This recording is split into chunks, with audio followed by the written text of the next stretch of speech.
Olá pessoal, a gente vai falar hoje sobre crianças e telas. A base hoje do meu texto é o artigo que saiu da coluna Bem-Estar do Globo, do dia 19 de julho, com o Chico Salgado. Chico Salgado é aquele personal trainer das celebridades. Então, ele escreveu uma coluna e eu vou ler um texto que eu fiz sobre essa coluna dele, vou tentar fazer da forma mais interessante possível. Bom, vamos lá. Na edição do Globo do dia 19 de julho de 2025, na página 24, para você procurar, Chico Salgado, preparador físico das celebridades, escreveu na coluna Bem-Estar sobre como faz para deixar seu filho longe das telas e como que isso é benéfico para a criança, claro. Bem, no terceiro parágrafo do texto, Chico diz que foi uma escolha pensada entre ele e a mãe da criança para poder proporcionar algo que anda cada vez mais raro, segundo ele, que é o tempo de verdade, a presença, a conexão, enfim, com o local que a gente vive. Chico cita inclusive pesquisa da Sociedade Brasileira de Pediatria para embasar a sua defesa contra o uso excessivo do celular, falando sobre os seus malefícios. Chico, então, ele inclusive expõe a rotina do seu filho, que através de incentivos sempre presentes pela família, pratica surf e jiu-jitsu. Ele afirma que o menino, abre aspas, sai cedo de casa de manhã para pegar onda, sempre com amigos, e que isso tem um impacto direto no bem-estar da criança, com um corpo mais forte, sono de qualidade e equilíbrio emocional. Chico ainda diz que quando pode acompanha o filho e lhe conta como era na sua época em que brincava na rua, e fala sobre esse convívio importante.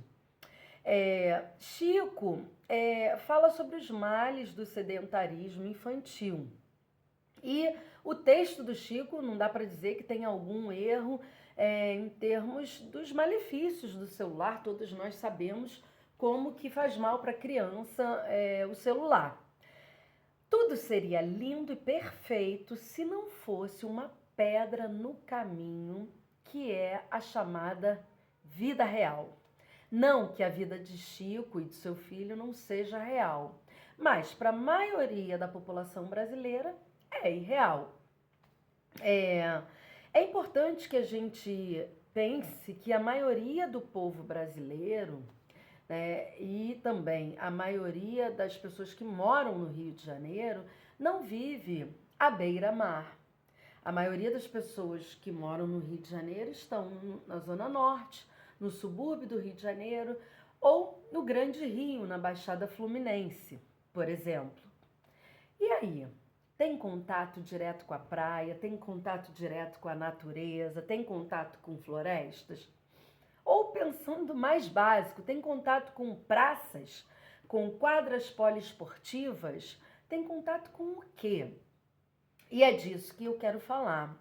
Quero falar sobre uma realidade muito diferente da que Chico ela fala. E quero dizer sobre a relação do uso do celular com uma cidade que é cada vez mais hostil, que é a cidade do Rio de Janeiro, né, onde você tem um excesso de automóveis e de motos, uma cidade em que a grande maioria dos trabalhadores ou trabalha em escala 6 por 1 ou está em trabalhos extremamente precarizados em que não existe nem tempo para se ficar com a família, para cuidar das crianças e dos adolescentes.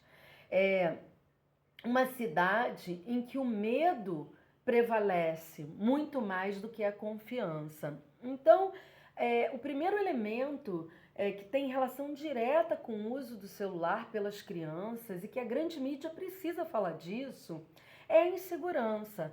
Para a maioria das mães e dos demais responsáveis, sejam pais, avós, há um medo da criança ou do adolescente estar na rua, por vários motivos. Primeiro, o excesso de casos de pedofilia, né, que infelizmente não são cuidados devidamente pelos governos. sequestros, tiroteios, né? Os carros e motos que não respeitam os sinais de trânsito, né? É frequente a gente ver nas ruas carros e motos que ultrapassam as faixas de pedestres, mesmo com o sinal fechado. Você tem também uma desconfiança com a população local, a fluidez da população faz com que as pessoas não saibam quem mora do lado, de fato, como antigamente, né? Esse excesso, né, de carros e automóveis vem fazendo com que mais ruas não sejam privilegiadas para as crianças brincarem e onde há uma quantidade menor de carros, a gente infelizmente ainda vê o descuido dos motoristas com as crianças e com os adolescentes, né? O artigo 18 do Estatuto da Criança e do Adolescente diz que todos os seres adultos têm o dever de velar pela dignidade da criança e do adolescente. Infelizmente, a minoria das pessoas sabe que esse artigo existe e que ela pode ser responsabilizada caso veja um adolescente ou uma criança numa situação de risco ou promova o risco para essa criança e o adolescente e não faça nada, não cuide. Agora, eu acho que o principal que o texto do Chico não trata, né, é em relação ao mundo do trabalho. Quem é que pode ainda, gente, acompanhar os filhos na praça ou até na praia, né? O trabalhador trabalha cada dia mais, não é à toa que a grande luta hoje é contra a escala 6x1. A maioria das pessoas tem um dia de folga. Esse trabalhador ou trabalhadora que tem só um dia de folga, principalmente se for uma mulher, usa esse dia para cuidar da casa, da roupa, da comida. E não tem mais tempo para nada, porque precisa deixar tudo organizado para que a semana consiga fluir minimamente com equilíbrio, quando consegue. Então, a gente precisa ter, né, para a gente ter uma criança e um adolescente bem cuidado e longe das telas, a gente precisa que todas as trabalhadoras e os trabalhadores tenham dignidade, tenham tranquilidade. E para ter dignidade, para ter tranquilidade, tem que ter no mínimo 2 dias de folga por semana, tem que ter férias, tem que ter feriado, tem que ter descanso, tem que ter tempo para o cuidado. Isso é um elemento muito importante. As cidades são cada vez mais hostis. Quantas praças que tem no seu bairro? Quantas praças que tem no seu bairro que tem quadras poliesportivas? Quantas quadras que tem no seu bairro bem cuidadas, com quadras poliesportivas, que não está cheia de urinas e fezes ou pessoas usando algum tipo de droga? Fica difícil a gente ter confiança para deixar os nossos filhos irem para espaços públicos que deveriam ser deles, praças, né? Mas dentro dessas condições. Uma vez eu briguei com meu filho e falei: olha, não dá para você ficar usando o celular a todo tempo, todo dia. Você chega da escola, come e pega o celular para jogar, né? Tem que ter o horário de estudo. Como é que é? Aí ele disse para mim uma coisa que me tocou profundamente. Ele disse: mãe, eu sei que eu estou usando o celular, mas aqui no nosso prédio não tem quadra, não tem play. Eu não posso ir para a rua, que não tem ninguém na rua, não tem como brincar na rua. Você não vai me deixar ir na praça à tarde, que a praça está deserta, não tem ninguém lá. Então aqui eu fico jogando com os meus amigos. Essa é uma realidade? É uma realidade. Me entristeci, fiquei chateada por não ter condições de dar uma realidade para ele em que ele pudesse chegar da escola, comer, estudar e depois ir para a rua brincar, como eu fazia quando eu era criança. Mas ele não tem essa realidade no lugar que nós vivemos. Então, assim, a gente precisa que as crianças saiam da tela, sim. Mas não é uma ação individual, só ficar falando com a criança. A criança precisa ter condições. Então, o que a gente precisa? A gente precisa de cidades que tenham um bem viver. cidades em que as crianças tenham praças limpas, com segurança, com quadras poliesportivas, em que o trânsito seja um trânsito mais humano, em que as pessoas respeitem os sinais de trânsito, né? Em que hajam transportes mais seguros, públicos, como trens e VLTs, por exemplo. A gente precisa que tenhamos trabalhos dignos e que a gente tenha também escolas, que sejam escolas realmente integrais, com cuidado dentro dessa escola. Como, por exemplo, médicos, dentistas, assistentes sociais, psicólogos, em que a criança possa ficar mais tempo nesse espaço, sob a vigilância, o cuidado e a educação de profissionais.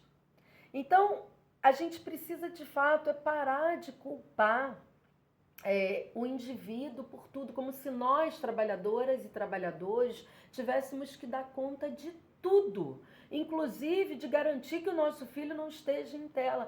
Gente, não depende só de nós. É claro que o nosso trabalho a gente tem que fazer, a gente fala com a criança, a gente pede.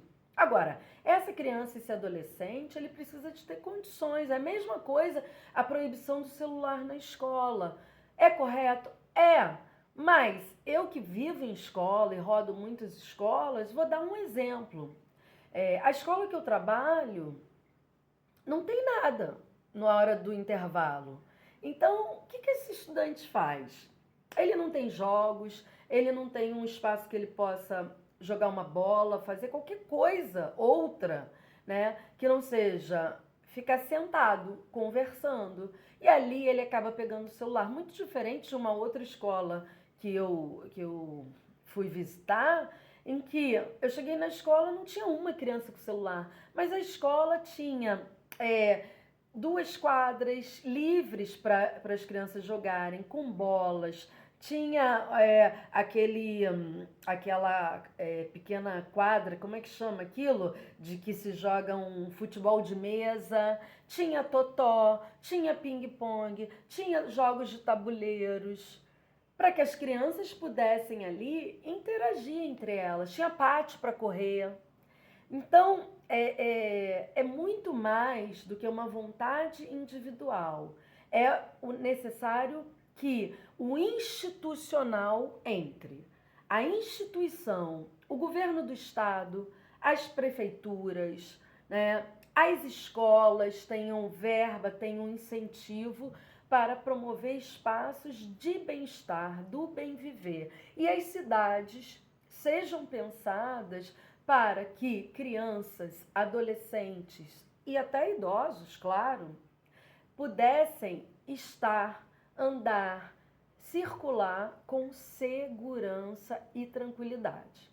Quando a gente conseguir isso, eu tenho certeza que celulares e redes sociais não terão sentido, porque todos nós gostamos de conviver, gostamos de estar com o outro, nos encontramos no outro. Agora, precisamos ter condições para fazer isso. É isso. Se você gostou desse papo, clica aqui no link, curte, se inscreve no canal, porque isso ajuda na produção do conteúdo. E todo esse texto que eu falei aqui está no Instagram, em post, e você pode ir lá e até pegar partes do texto que eu escrevi falando sobre a coluna do Chico Salgado, que o problema aqui não é o colunista, mas é a forma, o conteúdo como ele aparece, muito deslocado da nossa realidade. Tá bom? Até lá, pessoal. Tchau, tchau.